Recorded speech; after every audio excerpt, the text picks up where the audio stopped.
நல்லதை தனியாக செய்பவன் தண்டிக்கப்படுகிறான், கெட்டதை கூட்டத்தோடு செய்பவன் கொண்டாடப்படுகிறான்.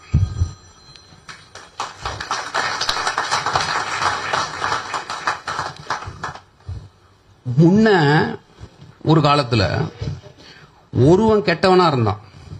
அப்போ ஒரு 100 பேர் நல்லவர்களா இருந்த போது அவனை பார்த்து ஒரு ரொம்ப மோசமான ஆளு, அவன் குடிகாரன், அவன் குடும்பத்தை ஒழிக்கிறவன், திருட்டுப்பைய அப்படின்னு ஒரு 100 பேர் சொல்லுவாங்க.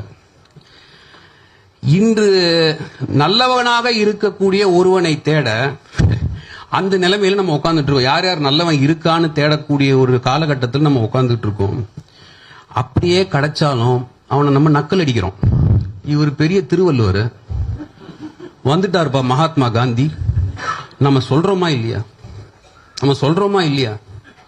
அப்போ இங்க நல்லவனா வாழ்ந்தா இழிச்சவாயன், நல்லவற்றை பற்றி பேசினா வந்துட்டார் திருவள்ளுவர், அப்படின்னு நக்கல் அடிக்கக்கூடிய ஒரு காலகட்டத்தில் நம்ம வாழ்ந்துகிட்டு இருக்கோம்.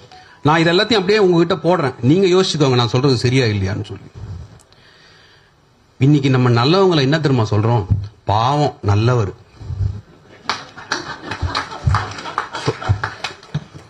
பழக தெரியாதவன் 2 வார்த்தை சொல்லி எவ்வளவு அசிங்கப்படுத்துறோம். பாவம் நல்லவன், பழக தெரியாத ஆளு அப்படின்னு சொல்லி எவ்வளவு அசிங்கப்படுத்துறோம் நம்ம. அப்போ நல்லவனா இருக்கிறதே ஒரு பெரிய ப்ராப்ளத்துல இன்னைக்கு ஒரு சொசைட்டில காலகட்டத்தில் நம்ம வாழ்ந்துகிட்டு இருக்கோம்.